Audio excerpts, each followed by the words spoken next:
Good morning. My name is Frank Gaffney. I'm the president of the Center. Sorry, I keep saying that by default. It's 30 odd years of it. I am these days the executive chairman of the Center for Security Policy and have the privilege to be moderating a very important panel discussion about a book that is both extraordinary in terms of its content and in terms of its timeliness. It is entitled The Red Thread, A Search for Ideological Drivers Inside the Anti-Trump Conspiracy. Its author is our premier guest here, Diana West. She is also the author of two other terrific books, Death of the Grown-Up and American Betrayal.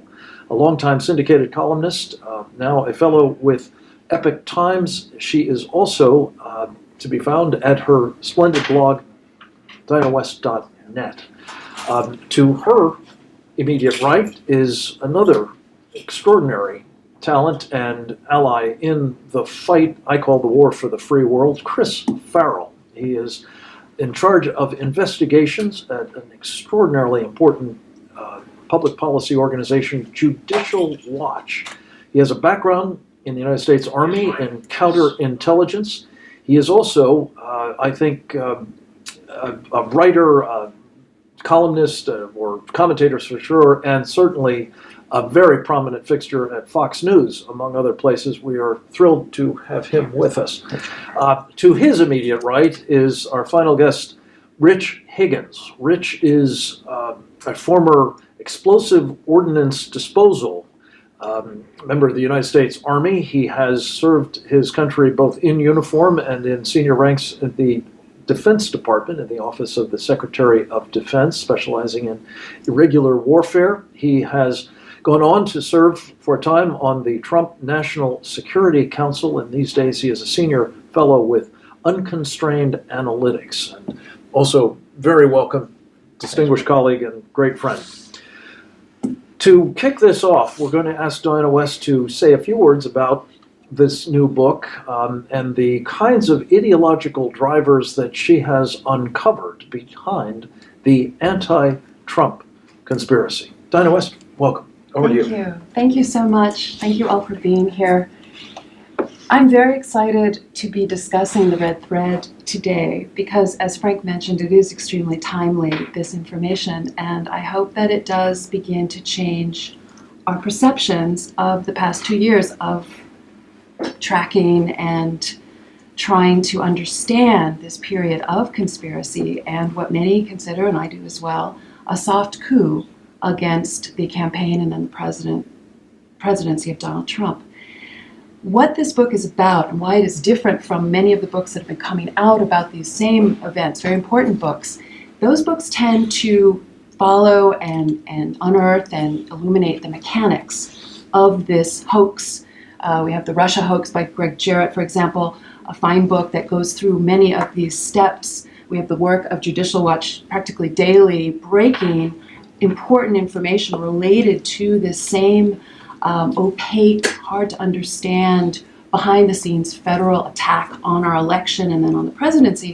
What I try to do in this book, and it's really in the subtitle, which is probably the most accurate of my subtitles of my previous books compared to them, a search for ideological drivers. In other words, why did these senior officials at Defense, at the Justice Department and the FBI, elsewhere in the Obama administration, across town, why did they decide to engage in what appear to be so many lawless acts to undermine an election and sabotage a presidency? In other words, we have a famous, wonderful system whereby the transition from one party to another every 2 to 4 years is peaceful. It's common for a revolving door essentially to function in Washington, whereby the out party does something else for a couple of years and waits to take political revenge next time. In this case, we've seen something so foreign to our understanding of how our democracy is supposed to work that I decided to try to find out if we could find out why it is that what we're looking at is so familiar to us from totalitarian systems. And that is a very serious undertaking, and it begins with the Fusion GPS team of Nellie Orr and her husband at the Justice Department. This was sort of the beginning of the red thread. It looks at James Comey's ideological roots. It looks at John Brennan. It tries to build out ideological profiles that may help us understand why we have public servants who have sworn to uphold the Constitution who are actually operating under the very Marxist paradigm of the ends justify the means. And that would be sort of my Let me just ask you overview. about one as an example of this ideological profile that you've done.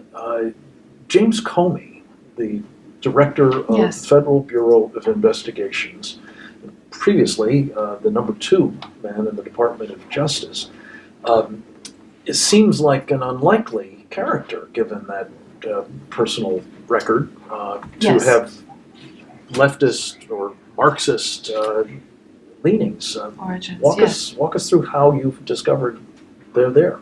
Yes, well, he's a very fine subject of study because he's been so open about his own philosophical influences on his entire career.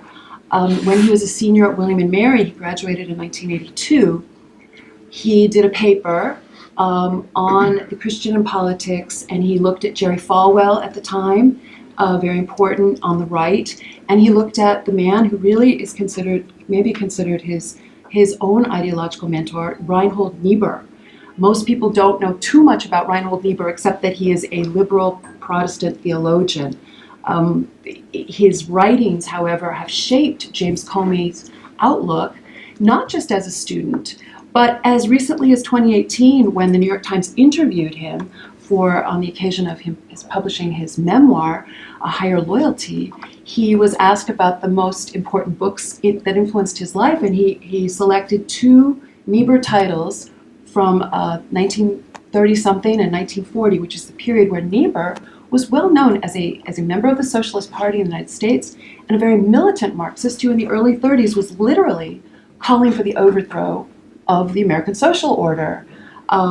This is something quite staggering when you realize also that James Comey used his name Reinhold Niebuhr as his Twitter handle until he was discovered. This was when he was sort of incognito. Yes. Right. Yeah, so this becomes someone to really investigate, to look at the impact on James Comey's view of justice. And this is what he studied as a student when he considered himself to be a communist. He was very open about this in an interview Comey gave in 2003 with New York Magazine, where he talked about being a communist in college. He wasn't quite sure what he was now. This is what he told us as he was preparing to enter the Bush 43 administration as the number 2 at the Justice Department, but he had moved into a Republican style, you might say. It becomes very evident when you look at the kinds of things that he highlighted as a young man from Niebuhr's readings, and we can go into, I have some quotations. These have informed his behaviors that we have been trying to understand, whether it was with the Hillary Clinton, just complete cover up, and going forward with the triggering the special counsel investigation and so on, always against the rules, always against the Constitution. But when you understand that given his affinity with Niebuhr's view that it is up to the government to essentially redistribute what they call justice, this becomes evident that Comey sees himself as a servant of this notion of knowing better, doing better, and not obeying the constitutional precepts. Order. We're talking about the red thread with the author Diana West, and to have an appreciation of this profile and others that Diana has provided us of some of the central characters in this anti-Trump conspiracy. I'm very pleased to have Chris Farrell from Judicial Watch. Diana's paid tribute to your organization for having done so much of the heavy lifting in terms of exposing what we now know about this conspiracy. Chris, tell us what you make of this sort of appreciation of the motivations of some of those involved. Well, thanks for having me here, Frank. I appreciate it very much. And congratulations to you, Diana, on an extraordinary work. You've done it again.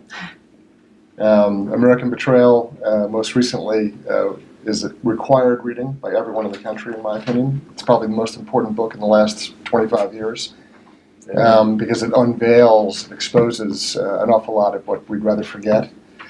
And so you've done it again. Now, Thank you so much. now the red thread, you've dared to ask why. No one asks why anymore. Everyone is asking what. Right? And so in the sort of the culture of whether it's the news media or whether it's the Twitterverse, everyone chasing the next bright, shiny object, everyone asks what. Very few people ask why. And you've asked why in a way here, and you've done the research and done the analysis that is we're starved of or starved from. It simply doesn't exist any other place. And your analysis with respect to the ideological drivers, we have this enormous scandal, not in the White House. There's scandals in the Department of Justice and the FBI. And we get a stream of facts or factoids, but no one says, well, why would someone do that? What's the motivation? What's driving it? What's the purpose? What's the cause? What's the goal? And the why that you ask is so important. And in a 100 and some odd pages of text, there's, per usual, Diana West style, there's 300 footnotes, right? So it's scrupulously documented. This is not, a 700-word opinion column that someone just throws out an idea.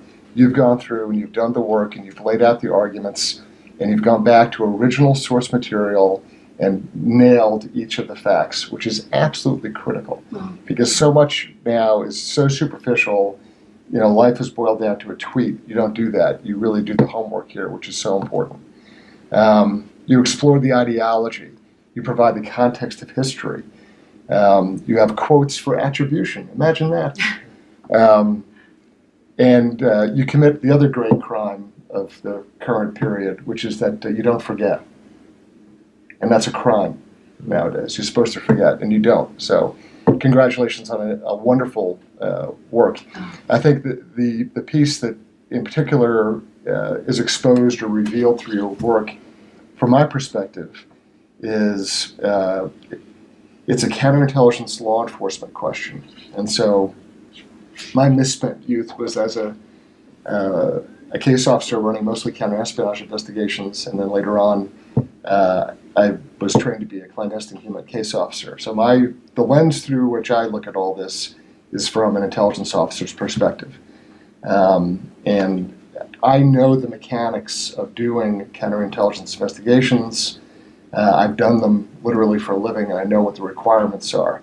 And when you look at the activities of the whole, Strzok or Page FBI National Security Division operation, you see them very craftily creating the conditions that allow them to open a counterintelligence investigation, which, by the way, is a criminal investigation, despite what everyone says. Oh, it wasn't a criminal investigation, it was a counterintelligence.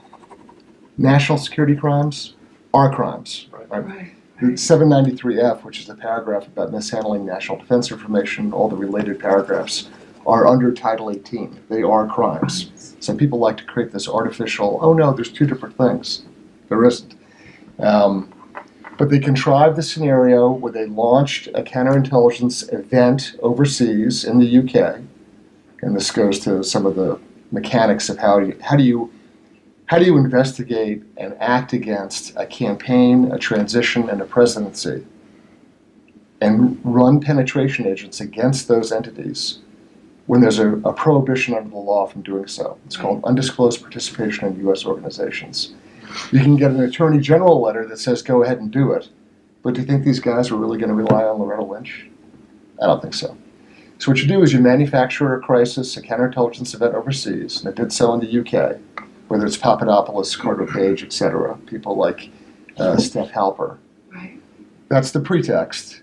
And you go, oh my goodness, look, there's been this approach, this counterintelligence concern overseas. Then you import it back into the United States, and that gives you carte blanche to continue the investigation. If they had tried to do a penetration, to do this undisclosed participation and penetrate a U.S. political campaign, this harkens back to 1968 Operation Garden Plot, where the FBI convinced the Army to penetrate Students for Democratic Society. There's still an emotional hangover in Army counterintelligence with respect to that, these many years later. So this is the technique, right? This is the manipulation and the abuse of counterintelligence activities under color of a criminal investigation as a means to go after political opponents. The parallel I want to draw for folks is that if you took the same caliber of persons, meaning the same rank, same authority, same GS scale, or same assistant secretary type title, and here's the thought experiment. Take DOJ and FBI officials of that rank and caliber that we know the litany of shame, the 24 names of persons, lift that up, slide it over, and drop it into the Defense Department.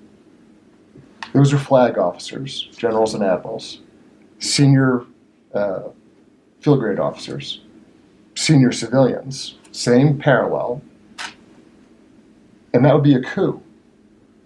Well, this is a legal coup. Legal coup. This is lawfare. Yeah. We don't have tanks in the street, but we have very senior law enforcement officials at DOJ and FBI manipulating the levers of law enforcement and intelligence activities for the express purpose of undermining the President of the United States. It is probably the gravest political crisis constitutionally we have ever faced. This makes Watergate look like Keystone Cops. And your book has gone a long way to explain why. The question no one else asks. We're talking about this book, the latest from Diana West, The Red Thread, the search for ideological drivers inside the anti-Trump conspiracy. Diana, you have nicely teed up the purpose of the book as discerning why people involved in this anti-Trump conspiracy, many of whom have been identified through the great work of Chris Farrell and his team at Judicial Watch, would do a legal coup, as you call it, and I don't know that that's quite the right term. It would be illegal to do this, but it's using legal mechanisms to effect what might otherwise be a military-style coup. Chris has helpfully explicated why this is so important to get at these ideological roots for such a grave crisis, a constitutional crisis of the first order. You've indeed suggested that it makes Watergate look like Keystone Cops.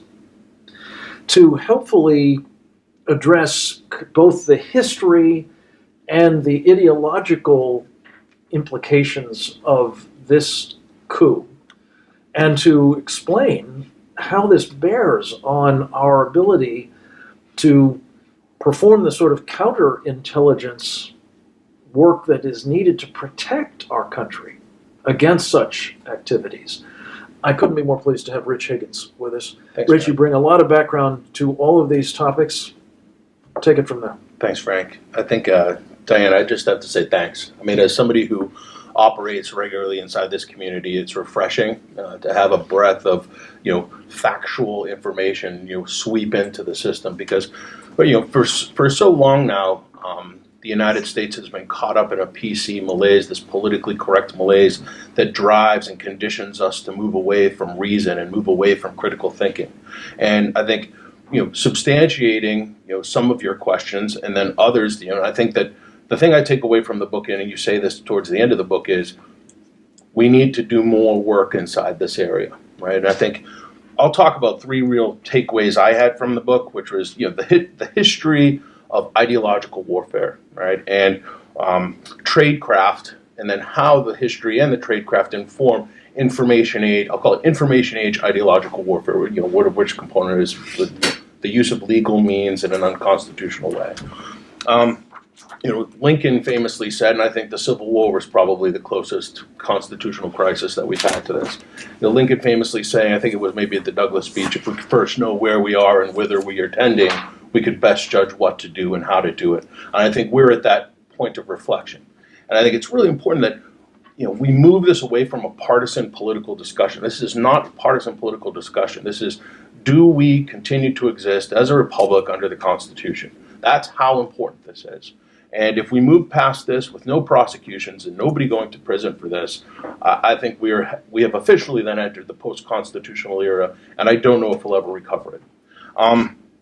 Some of the things that I really walked away thinking, most Americans, this includes, and you can attest to this, Chris, this includes people in the national security community, perhaps even more so than the civilians, is there is a dearth, an absence, a vacuum of knowledge regarding the history of Marxism and socialism, going all the way back to the Hegelian dialectic and up to how that informs, you mentioned Students for Democratic Society. I would argue that probably 95% of the people in today's intelligence community are not familiar with that history of American intelligence, that history.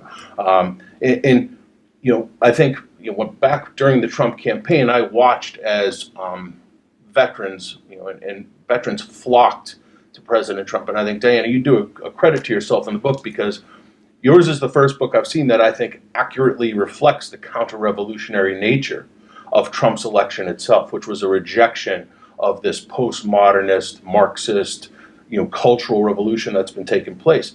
And, I think it's important that looking back at this, maybe 50, 100 years from now, we understand the context within which this was taking place. And to do that analysis in a purely partisan way misses the nature of Trump's election.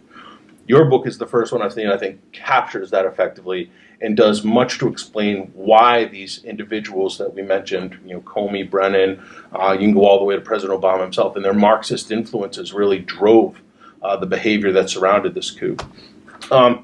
In terms of tradecraft, I think the thing I take away from this is most Americans think of tradecraft as spying, stealing of secrets. But the purpose of intelligence operations is the influence on the deliberate decision-making process of your adversary, whether that be to blind him or to inhibit his policy solution set, or to perhaps drive him into actions inimical to his own interest. And I think your book accurately captures that it's a far more insidious and subtle threat than most people think. The glory of the guy stealing the suitcase, well, that's a bunch of nonsense. This book is, I think, one of the best spy, intelligence, influence warfare books that's been written, period, if you want to understand it. And then I think, and I don't want to go all day, so I'll speed it up a little bit. It's amazing to me that for a country, the United States, founded on an idea, we don't understand ideological warfare, right? Going back to the Sons of Liberty meeting at the Green Dragon Tavern in Boston, and the confluence of events that allowed the United States to even be formed, which was similar to today. Back then, they had the printing press. And the printing press allowed Thomas Paine's common sense to promulgate across the continent. And the same with the advent of the Pony Express, which for the first time allowed events in Boston to be shared quickly with people around the country. Back then, of course, it was days and weeks, not seconds in the Twitterverse. But similar, I think we're in that same sort of information age revolutionary period here, and where ideological warfare is now more important. And none more so, though, beyond the domestic side of the security threat that's related to this. As people are reading this, they need to be asking themselves, where are the Russian influence? Yeah, sure, right? I mean, you talk about that in the book, and who was really working with the Russians. But where are the Chinese in this game? As the most fascist, totalitarian, communist country that has ever existed. Makes the Soviet Union look small by comparison in terms of their actual militancy and the mechanisms by which they now have enforced to place it. I can't say enough about the takeaways from the book. And in fact, I think I'm still kind of processing it, because it's one of those books that you read and you have to keep revisiting and going back to it. The final takeaway from it is, I talked to a lot of the older guys, I'll put in quotes, right? The 70 plus guys who fought the Cold War. And, I've shared some of what you wrote with them, and they are just struck, by the comparisons going back to 1930s and the 1950s, which you touch upon in your other great book, which I agree with Chris.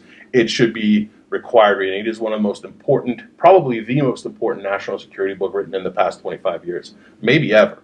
because the future of warfare, I mean, this, as somebody who studies war, the future of warfare is going to look a lot more like what we're seeing today than people would like to believe. It is economic, it is legal, it is information, and the Chinese are telling us this. The Russians are telling us this. So, timely book, can't say enough about it. Rich, thanks so much. Each of you have talked a little bit about this, but I think it's worth doing a quick review. It's not an accident, comrade, as they used to say in the Soviet Union, that we don't understand the history of ideological warfare. It's not that it's too hard to fathom. It's that we've been actively discouraged, if not punished, for doing so. Would you just talk a little bit about that, Diana? And again, this goes over to some of the work that you did do in like second, third, whatever it is, the compliments on American Betrayal. But it features prominently in this too, the willful blindness and the punishing of those who actually perceive it and talk about it as you have. Well, thank you all for your comments and your compliments. This kind of research, the research of American Betrayal, which is a much, much longer book and took several years to produce, is actually really the prerequisite for having embarked on this particular study. And it is a work in progress. It's the beginning, really. But what knits it together with American Betrayal and really this whole subject is the thread of continuity to the past, to the Marxist assault on this nation, which we can look at in terms of certainly a century. Earlier, yes, and there are many important strands, but in terms of once the Soviet Union existed, we can sort of take a hard time frame from that period forward, watching as agents of influence, fellow travelers, and dupes embarked on this project to take us down. And at the same time, there were great patriots and concerned American citizens and constitutional protectors who entered public life as journalists and politicians and citizens involved in different groups who met this challenge. And part of the warfare, which I think we're now really subject to, was to destroy them. And this goes back to the very earliest examinations of communism in our country in New York in 1920 or so with the Lusk Committee in New York State. I mean, this would be probably the first really signal investigation of communist propaganda. We later see the 1930 Hamilton Fish of New York starting investigations into communist propaganda and subversion, mostly at this point by foreigners into our system through Congress, the United States Congress. We see a very interesting point that I'd like to make. In the period of the Nazi-Soviet pact, there was this window where you could be anti-Soviet and anti-communist in public life because of the pact between Stalin and Hitler. So it was all right. And in New York State, again, which as the gateway for most immigration and most communist immigration, this is the first state really that was dealing with this problem. You had an investigation of the New York State, of the New York City schools and colleges, the public schools and colleges, in that 1940-41 period. And it was already a case that the school system, the education, the college system, CCNY, and the other public universities, which are a credit to the state, however, they were completely saturated with communists in terms of instructors, organizations, cells, and so on. So this is how deep it was. Was well underway, even before, yes. Wow. So the people who were trying to deal with this, you see in the late 1930s, you see Democratic representative from Texas, Martin Dies, opening up a committee that became known as the House Un-American Activities Committee to investigate something we don't even imagine exists as a culture anymore, as a society anymore, un-American activities. Is there such a thing today? Inside the United States. Inside the United States. Propaganda, subversion, and how Congress might address, these were investigations, these were not trials. These were investigations to amass information to see if Congress could craft laws to protect the Constitution and our way of life. The demonization of chairmen such as Dies, and many of these chairmen were actually, given the political shape of the country, were Democrats. I mean, you see a lot of Democratic chairmen in the House investigation committees and the Senate, climaxing with everybody knows who Senator Joseph McCarthy was, who was for a very short time the chairman of an investigating committee in the Senate in the 1953-1954, very short time, became the devil demon dog of American history at that point for having been so terribly successful at exposing communists and Soviet agents inside the federal government. This is what he was concerned about, inside the Pentagon, inside defense-related, more than the Pentagon, defense-related organizations, research labs, etc. And the key piece of this, of course, is that he has been vindicated Well, he has been vindicated, in history, but and yet still vilified. Vilified as a means of controlling everyone else who wants to investigate the impact of Marxism on the destruction of our Constitution and our way of life. That becomes very important to understand that actually McCarthyism as a tool, as an information weapon of war, was actually promulgated by the Communist Party of the United States with input from Stalin himself through the various communist organs of the day. So It's this a very high priority at the time. very high priority, and everyone who mouthed it, and that would include the entire, that would go right on up to President Trump himself, not just the left, the right. Everyone who continues to inveigh against McCarthyism is essentially playing right into that same communist information operation. This brings me back to sort of the practical implications of this, and both of you, Rich and Chris, have talked about it, but maybe just amplify on it. As people who have spent time both thinking about and actually practicing counterintelligence, what are the implications of this McCarthyism takedown? And the fact that, as Diana said very, I think, accurately, it's now unimaginable that we could have subversives operating inside the United States for the purpose of taking us down. Chris? Let me launch the preemptive strike on the critics who undoubtedly will suddenly come out and begin attacking the red thread. And I hope so. I do too. Whether you hope so or not, it will happen. In their own inimitable style, so they'll go after Diana personally as well. So let me launch the preemptive strike and tell you that one of the critical techniques used to sensationalize, trivialize, controversialize, marginalize, every effort made to diminish or in some way ridicule what's an incredibly important piece of work will be dragged out. All the techniques and tools. Yeah. And so they'll say, can you believe that these people got together to talk about communist influence? Hey, it's 2019. You know, welcome back from the Cold War, right? All this sort of snide, snarky, condescending language will be used in an attempt to say, well, don't even read it. Don't bother. We'll, carefully homogenize it for you, and we'll tell you what you need to know about this. And this is one of the oldest techniques and tactics in the world, the effort to marginalize and trivialize something by being oh so sophisticated and oh so much part of the establishment. Don't deflect. Correct. Issues. And so don't fall for it. Don't buy it. Buy the book instead. Read the book. Because this will create, I virtually guarantee, this will create its own little Twitter storm and all the usual remarks from all the usual characters on the left, because they are terrified of the analysis that Diana has done. They are absolutely terrified, because what they want the American public to believe is that, hey, look, the Cold War ended, let's say 91. That's a good number to pick. And, we're just looking ahead at progressive ideas and causes. And heaven forfend, you take historical facts, documentation, conduct, behavior, and drag it into perspective against the history, which is what Diana has done here. And that exposes and reveals people for who and what they are and what their activities are. You're free to think and believe whatever you want. Have fun.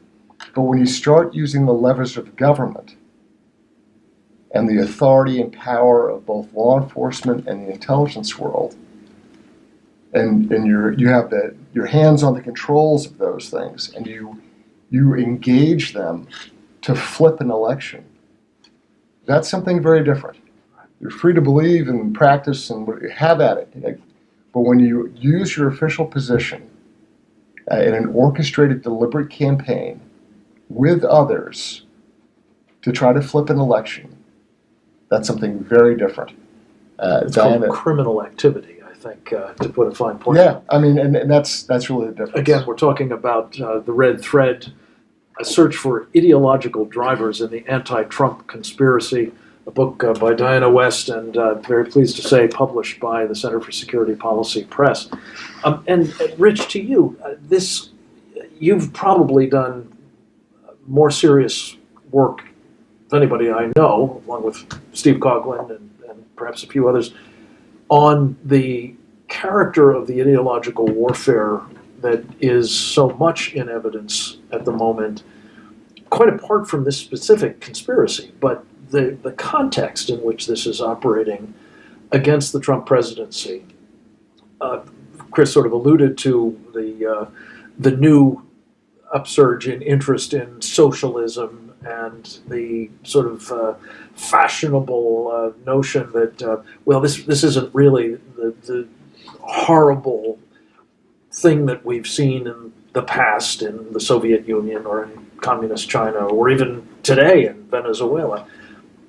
Give us a sort of the straight dope on who are the champions of this ideological warfare in our time, and how is it that they're getting away with as much traction given the horrible record of Marxism and socialism and communism in the past? They just didn't get it right last time, Frank. They just missed it a little bit. One more chance. One more time. I think it's really important that we understand, and you alluded to this earlier, Frank, which is where we are in terms of our capacity to conduct ideological warfare is the intended outcome of a hostile campaign that's been underway for, at the anniversary of, you go back to 1917, remember what, 102 years almost, okay?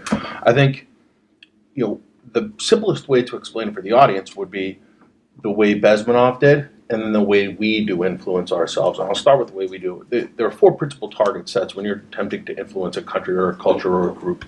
You go after their students and youth.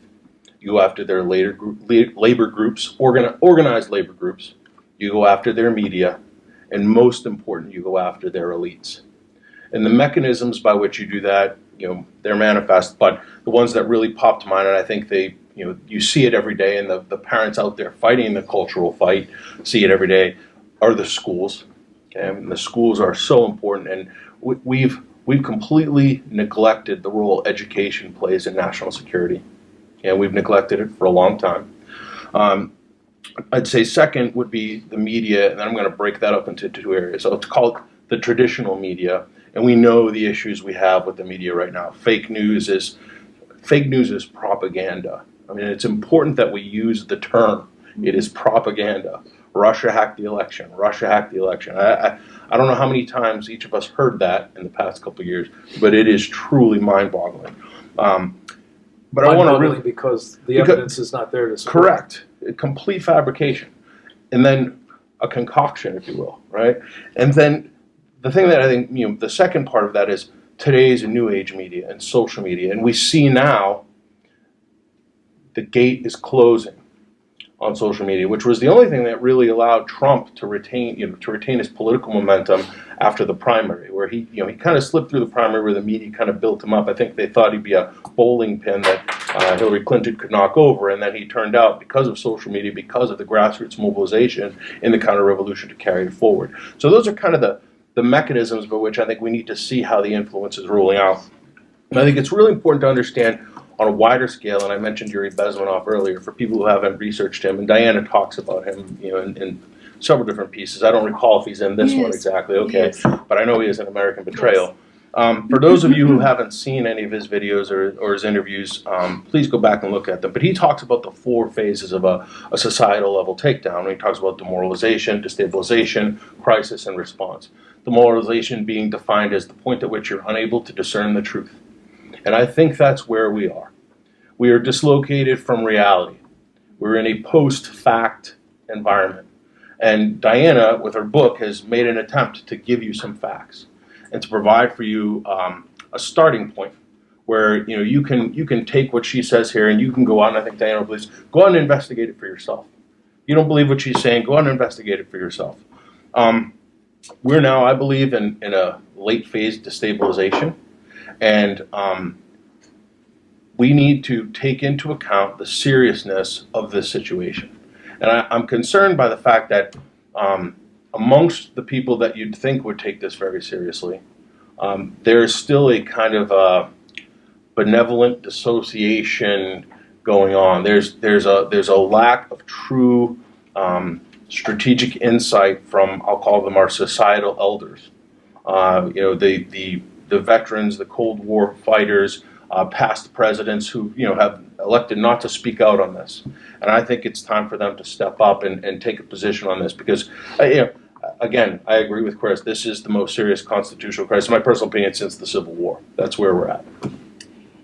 I'd like to add or ask something of all of you gentlemen. When you look at what is presented here, and we've all agreed that we're seeing these Marxist drivers and we're seeing a common thread among the people who are involved in this conspiracy against President Trump. What I continue to work over and mull is really the question going back to who benefits and how is this benefiting? And I would like to really know what you think about this, because if we go back to the whole construction of the narrative against Trump and really the underlying basis of all the investigations, it is that Putin wanted Trump to win. Putin hated Hillary. Now, I know we've talked about this many times in terms of how that makes no sense given given the Clintons' decades of public service, if we call it that, but in terms of their relations with Communist China, the Obama administration's various good works for Russia until there was a switch. That to me struck me as... Including Hillary specifically. Including Hillary very specifically. Just say one quick word on Skolkovo, if you will. Well, yes, Hillary was very front and center as Secretary of State in the construction of this, really the most remarkable high-tech transfer, the neatest, seriously sensitive high-tech transfer of Western technology, a lot of it being American, to Russia with the construction in concert with the Russian government of basically a Silicon Valley outside of Moscow known as Skolkovo. This was a centerpiece of the reset. And it's gone... Benefiting, among others, Hillary Clinton Foundation with donors. Yes, of course. We see a tremendous proportion of the donors, the Cisco Systems and others who were involved in this and also involved in the foundation, very similar to what we saw with the Uranium One transfer with the donors from the board into the Clinton Foundation, and a all counterintelligence problem of the first order. Well, it was, and the Army actually brought it up in an open report in around 2013, very concerned specifically about the transfer of hypersonic missile engine technology that they were concerned was going, which seems to have gone because we've seen... Gone and is now pointed at us. It's now pointed at us. So with all of that, the question becomes, when Comey, this was Comey, who established the notion in testimony that Putin hated Hillary, loved Trump. But when we look at the machinations, when we look at what's going on with this administration in terms of undermining it, who is benefiting with what's going on? And so I'd be interested in what foreign state actors benefit from what this conspiracy has wrought. Chris, could I just add, to tack on to that, as you answer it, you guys at Judicial Watch have done unbelievably important work, not only in exposing the anti-Trump conspiracy, but the covering up of the Hillary Clinton criminal activity and her entourage. So, cui bono, I guess, is the Latin term for who benefits. Yeah. Cover that, if you would. I think, interestingly, we've now documented, and we have, at this point, thousands of pages of material, all of which is on our website. So if you don't believe me, go read the documents yourself. You make the decision. But we have instances where there but not even instances. We have a course of conduct where there is no daylight whatsoever between Hillary Clinton, the Secretary of State, and the Clinton Foundation. And it's documented repeatedly in emails. For example, Huma Abedin, who acting as Hillary's personal assistant for 20 years, there's emails to and through and back and forth with her about foreign organizations, foreign government leaders, seeking access to the secretary.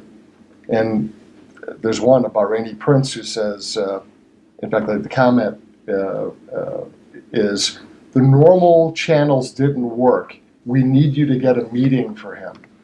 And she responds back, okay, we'll set something up. So, I mean, it's an explicit acknowledgement. And she actually was part of the campaign. Correct. And part of the State Department, part of several other consultants, but also part of the foundation. Correct. This middle person. And then there's additional emails, not just explicitly saying, look, the normal process, meaning someone approached State Department either through an embassy or through some, assistant secretary, the routine measures, they asked for meeting, they said, we'll consider it, they were told no. That had collapsed the legitimate way. There should be interface. I'm not knocking foreign contact, it should happen. Probably not an accident that it collapsed, don't you think? Right. And so, and when that does happen, you have Doug Band, Clinton Foundation official, using the back channel.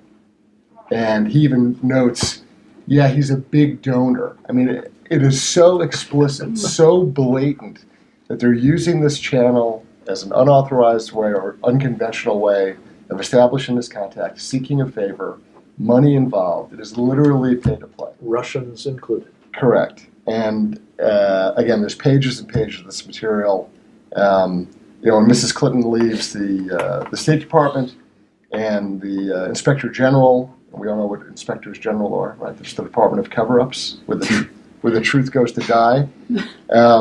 When the Inspector General of the State Department goes to conduct an investigation into these matters, she refuses to cooperate. How much yelling and screaming was there about the former secretary telling the Inspector General drop dead? As I recall, she didn't allow there to be a proper Inspector General. There was an acting Correct. one Correct. who was much more susceptible, apparently, to her kind of Correct. And then in the end, she told them, go away, and they all... And she got pretty much the same treatment from Comey and Strzok and company as Correct. well. Right? I mean, it's... So, Rich, cui bono? The question occurs. As you see it, was it the case that Putin wanted Trump, or would it make much more sense for him to want Hillary? And what does the record show in terms of his efforts to get her rather than him? I think that we spend a lot of time talking about Russia as it pertains to this series of incidents, but I think that the main benefactor in all this is going to turn out to be China, right? Well, the strategy 101, day one, lesson one, bullet one: don't ever take two adversaries and put them into an alliance against you. And that is what we are doing. We are driving Russia into the hands of China. Our military is good, but do we really need that convergence? The technological sharing, their proximity to one another, the Shanghai Cooperative Organization, and now we now see the gas lines that we're trying to move out of Europe are going to be heading towards China. There's a tremendous lack of strategic insight in understanding how a weakened presidency will hurt the country in the long term. Right. I think in terms of other actors that you can name all of our enemies. Right. Who benefits from having a weakened president? All of them. Iran. That you can run down the list. North Korea. I'm not sure that was the driver behind what Comey and all those guys do. It's a derivative. It's a derivative effect. But again, it just goes to show that the corruption that surrounded the Clinton machine has been A, seen by our adversaries and our enemies, and B, weaponized. And C, now, it's the old thing. Growing up in Boston, I remember my father telling me as a young man, when the gangsters would come around, never do a favor for them and never have them do a favor for you, because once you're corrupted, you're permanently corrupted. So even if Hillary Clinton wanted to extract herself from this now, she can't. So we get these desperate political plays that come out.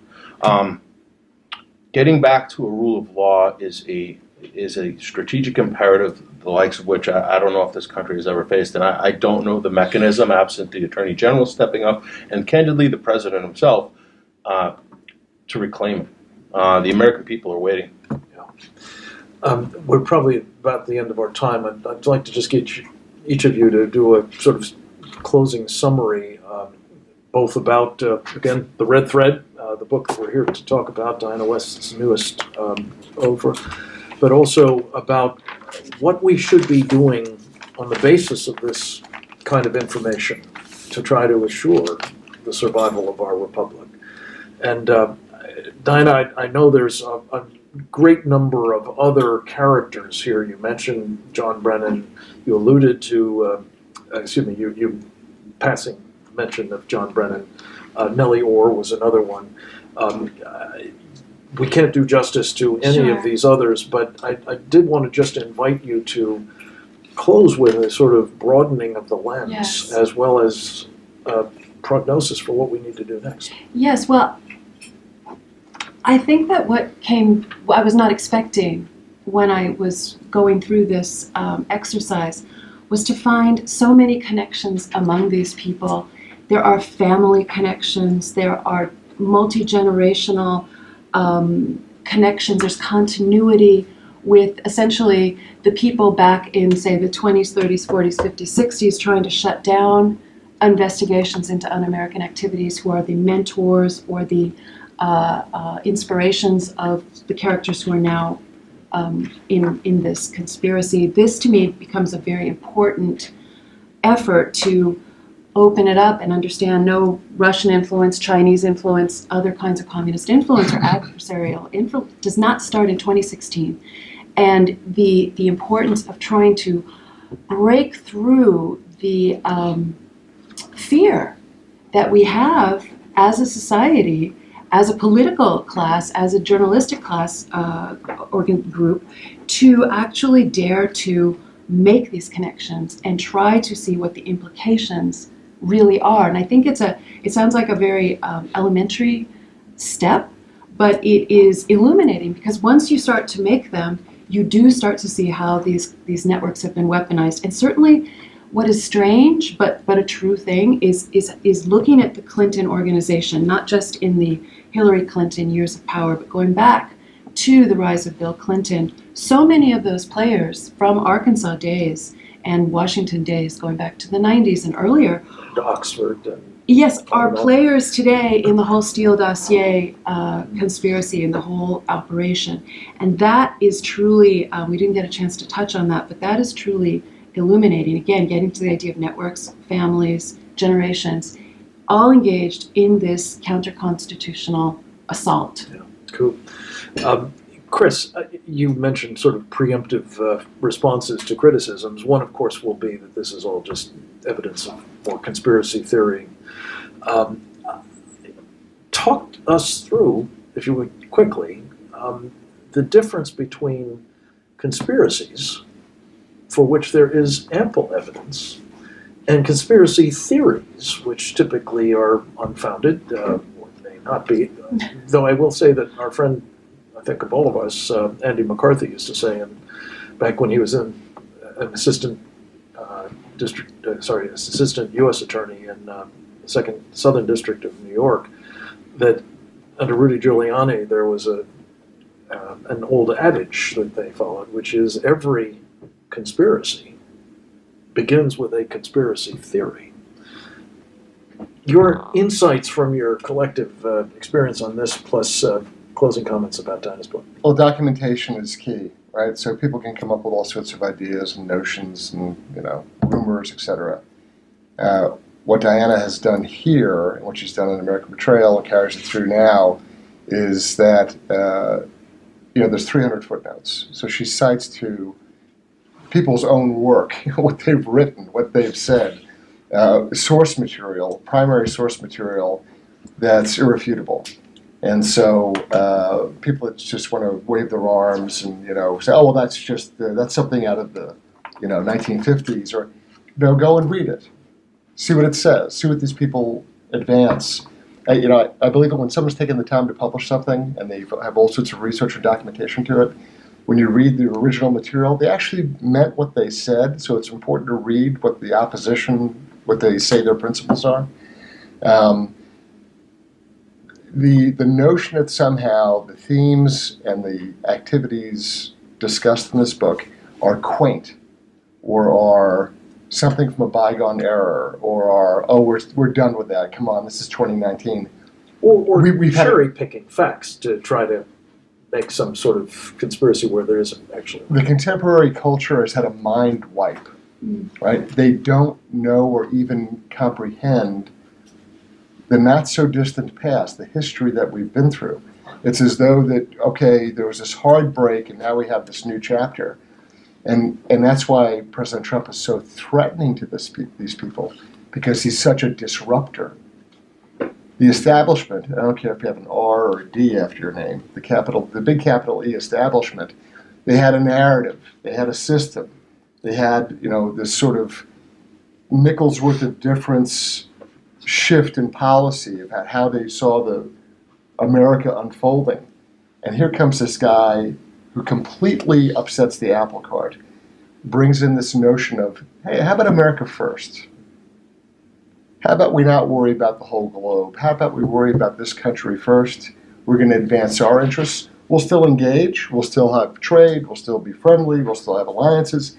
But we're going to worry about ourselves first. This is enormously disruptive to all the conventions of how we're supposed to operate. And so when they see this threat, everything is unloaded to stop the disruptor. And and Diana's book explains to you why they did that. I wanted, Rich, ask you just in closing to talk a little bit about the specific threat that this disruptor represented to the ideological impulses of this New World globalist New World Order, Yeah. whatever elite you want to describe it as, establishment. Right. And specifically, again, what do we do about this, knowing what we now know thanks to Diana? Well, I know we're here talking about the Red Thread today, and everybody out there should read it. I think it's important that I read this having already read American Betrayal, and it presents a much more comprehensive picture. So I would encourage people, as you read this, go back, then pick up American Betrayal, read that, and then come back and revisit this, because I think you'll see that there are historical ties that pull you across a time to understanding this. When I think about the book, Diana, I really I'm struck by a couple of things that we need to have happen. Okay, and this is not avoiding your question, Frank, but I think it's important that this get out there. One is education is a national security issue. Okay, we've talked about the border being a national security, and immigration. Education is a national security issue. Two is national security community must reemphasize ideological warfare. All right, there are no robust programs by which we teach intelligence officers this stuff. The intelligence programs that do exist today are often shaped by another hostile counterintelligence program, this Countering Violent Extremism program, which I know the Center for Security Policy has been talking about for years. It is a counterintelligence program. Again, the enemy's effort to control our understanding of our enemy, right? And then revitalizing the counterintelligence community, and I think, Chris, you have more expertise in this area. Revitalizing counterintelligence, and a personal concern of mine is the Defense Department during the Obama administration kicked the role of counterintelligence out to the combatant commands of the services for them to handle. So there is no real consolidated, coordinated effort going on at the strategic policy level, coordinated with the intelligence community writ large, that deals with these threats and can shape-shift and adjust to the events as they unfold. And I think, when I look at the book, and I think this is what really strikes me, is Diana can say what she says, and they're going to label all of us at this table as conspiracy theorists. But remember, that's just a thought-terminating cliche. The only reason they do that is because they don't want you to listen to us. Listen to us, then go read it for yourselves. Because what Diana has here is, you see James Comey, in his own words, explaining his understanding of justice, which is a post-American understanding of justice. You see John Brennan, in his own words. And I think the linchpin to all of this, and unfortunately she's kind of hidden, from testifying because of the spousal privilege, etc., is Nellie Orr. Nellie Orr really jumps out from the pages of this book to me, and not the least of which is because I remember back in the 80s as a young man reading books about the Soviet Union, and one of the ways they communicated was a system called one-way voice link, which was singular pathway transmissions used in ham radio systems. And Nellie Orr uses that communication system. These things just jump out at me. And I think the last statement I was like, if you want to know what 2 + 2 equals, it doesn't equal 5, read Diana's book. Here it is, The Red Thread, a search for ideological drivers in the anti-Trump conspiracy. It's available at Amazon. You can also get the Kindle version.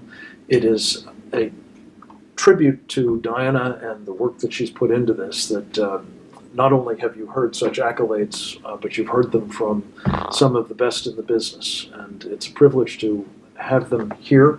Rich Higgins, Chris Farrell, as well as, of course, the author Diana West. Thank you for an extraordinarily illuminating conversation. And I second, third, fourth, and fifth the idea that this is one of the Rosetta Stones that needs to be taken aboard by every American concerned about what's happening to our country and what we had best be doing to save it. Thank you very much for joining us again. This is Frank Gaffney with the Center for Security Policy. We appreciate your time today.